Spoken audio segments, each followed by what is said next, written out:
Right, hello and welcome to the channel. So in this episode, what I'm going to be doing is a continuation from the manifold in the last episode. So I'm going to be making the Brooklyn style silencer, again in a similar way to what they would have done in period. I want it to be a certain look to blend in with the rest of the car, and that's what I'm going to be doing this episode.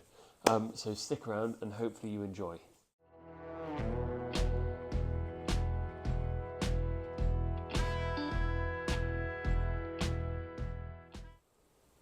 So I did say in the last video that I'd finished this off, basically off camera, as I didn't think it was worth filming. This is a nice finishing trim that's going to be riveted on the front and on the back. If I just go around the back, I've made another plate and it's got a return on there just to add a bit of strength. So that stiffens all that up there. I know I have got a bit of a hole up here, but I need that to get that tube through, hence why it's that big. I did think about adding a cover panel on top, but I think that flat finish there of the louver just doesn't blend in with anything else. So what I'm going to do probably is put 2 louvers underneath, then I retain the 7 louvers like I have done over there. So I think with some nice stone rivets around there, that should look pretty smart. So from my first initial drawing, I had that transferred into CAD. Then this was then printed out onto card. I've used that template then to simply lay onto the material, and that way I've got no figuring out what my radiuses are or the shapes I've got to try and create. It's all been done for me, and this really does speed up the process.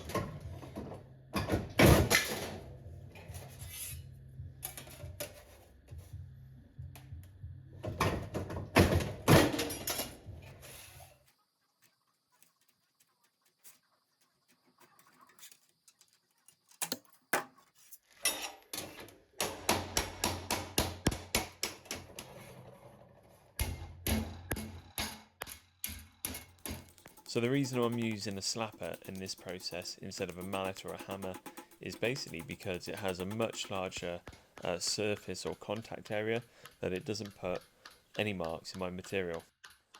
Right, okay, so this is a shout out and a wanted really to basically anyone that's local to Cheltenham or Gloucestershire or anyone that's willing to travel really. On the 13th of June, I'm going to be helping a primary school local to me put on a little motor show that runs alongside their summer fete. Now, I've helped them do this several times before, back in 2017 and 18, when my children went to that school.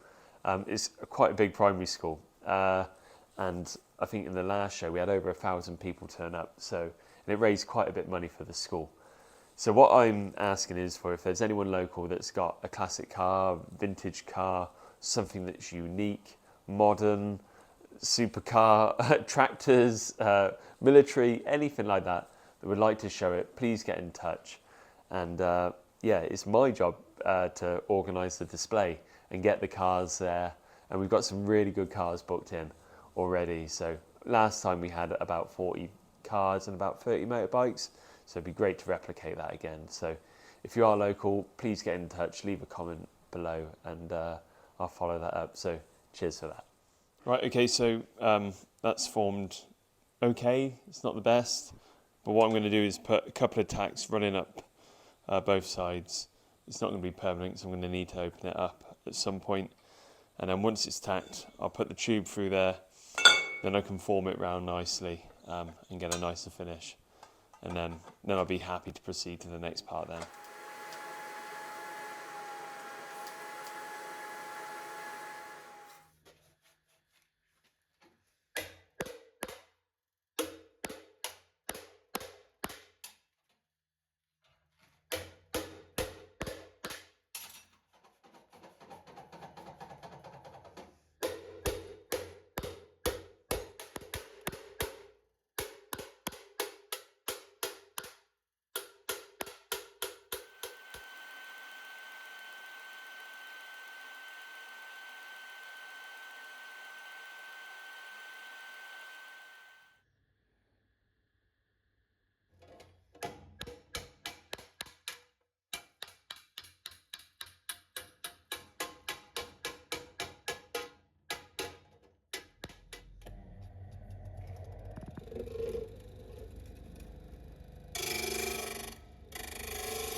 Right, okay, so a little bit of a slight hold up during this week's progress. I've got another car that's come in and that's taken priority. So let me just show you that quickly and show you what I got to do on it. Right, okay, so this is a historic 750 race car. Has a lot of history, this car. But I've been asked to make a new front nose and I'm in the process of just making the bonnet for it there. Runs a Reliant engine. So looking forward to getting that done, but as soon as that's done, I'll be back to making the back box on that.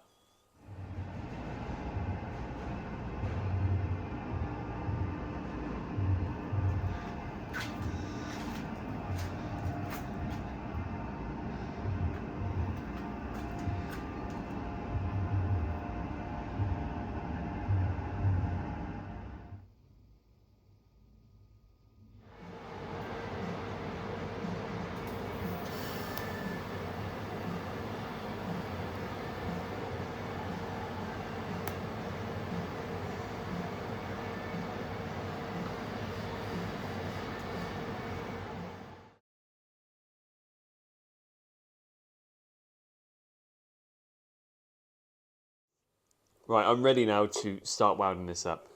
I've got everything all welded up, cleaned, and ready to go. The one problem I do have is if I just start welding it round here, and that's the only support the tube has, in my experience, over a period of time, with the vibrations of the exhaust and the way everything wants to move a little bit, and the hot and cold cycles, you will get a bit of cracking round here. I've seen it on other exhausts, not every exhaust, but I want to try and eliminate that if I can. And the only way I can kind of think about doing that is getting some weld on the tube, but I've got an access issue here.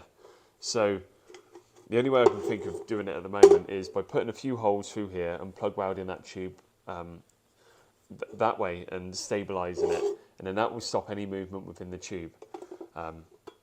Again, I'm just using a bit of experience and past knowledge to eradicate any problems that may arise and give the exhaust, the back box, a bit more of a lifespan. But maybe I'm overcomplicating it and overthinking it. I don't know. But that's what I'm going to do for this. And hopefully, once it's all cleaned off, you won't see the plug welds anyway. But let's start welding it. So the plan with this is you've got the weld seam on the tube and on the perforated tube there. Holes lined up. So we get that lined up there and get these bits plug welded up.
Right, okay, so that brings us to the end of the video. I'm very happy with how that's turned out, and it looks brilliant on the car, if I do say so myself. Really like the little features I've added in there, and I think once that's all painted, it's going to look stunning. I'm not going to make the tailpiece in the next video. I'm going to wait. I'm just going to hold fire on that. I need to get the engine 100% in its final fixed position. I'm pretty close here, but I just want to be double sure. And then I can make the alterations to the manifold. I know I've got to put a slight angle on this, and then that's going to help it come round the body a bit better. And then once those factors are done, I can then make the tail pipe. So that will be slightly later on down for part 3. What I'm going to be doing in the meantime is finishing off the front end. I've got a bit of brass work to do. I've got to change the bottom pipe, and I've got to add a neck that's going to come up through here, as I'm going to have an external filler cap that's centralised there. I've got to make some ducting through there. I've got to alter the valance and make it all one piece, so all of that comes off as one whole unit. I've started that already, so very excited about getting that finished. So everything is starting to ramp up a little bit now. I'm going to Simon's at the weekend and taking all my engine components over to make sure that I've got everything to start the engine build. Just check every component, make sure I've got everything, and then we can start that process. So once I know a bit more about that, I shall keep you in the loop. But that is looking like it's happening very soon, so fingers crossed on that one. And that is pretty much it. So yeah, let's end the video there. Thanks for watching, and I'll see you in the next one. Ciao.